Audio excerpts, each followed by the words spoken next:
vous savez qu'on s'était prononcé pour l'utilisation de la télémédecine dans le cadre du parcours de soins, c'est-à-dire du médecin traitant vers le patient, parce qu'il est important que le médecin traitant, lors de cet acte, connaisse son patient, connaisse sa vie, son histoire, sa façon d'exprimer les choses, afin de diminuer ce qui est en lien avec le manque de possibilités de certains examens. Je pense en particulier à l'auscultation. Il faut avoir pour cela un stéthoscope connecté. On voit bien qu'on est incapable de nous fournir des masques. On ne voit pas comment, tout d'un coup, on étendrait des stéthoscopes connectés pour l'ensemble des médecins.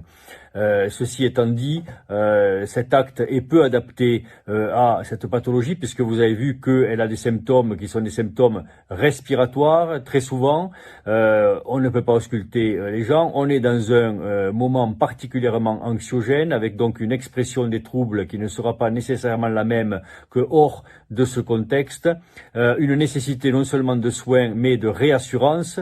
Et peut-on véritablement rassurer un patient derrière un écran?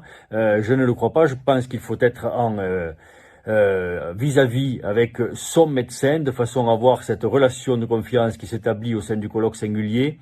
C'est pas du tout le cas derrière un écran, et il est probable qu'on aboutira à l'effet inverse de celui recherché. Vous savez qu'en stade 3, on nous demande de voir un maximum de patients et de les maintenir au domicile, en tout cas de ne pas les hospitaliser. Là, si le lien de confiance ne s'établit pas, il est probable qu'après la consultation par télémédecine, le patient ira peut-être aux urgences, et si le médecin n'est pas sûr de son diagnostic parce qu'il ne connaît pas le patient, parce qu'il manque d'éléments, il est aussi possible qu'il l'adresse aux urgences. Ce serait alors l'effet inverse. Non, donnez-nous plutôt des masques, donnez-nous plutôt des moyens de protection, permettez-nous de voir les patients dans de bonnes conditions, et on va assurer notre rôle et notre responsabilité, et on fera face tous, comme l'équipe de France dans son ensemble, vous, nous, patients et médecins, on doit faire face. Salut à tous.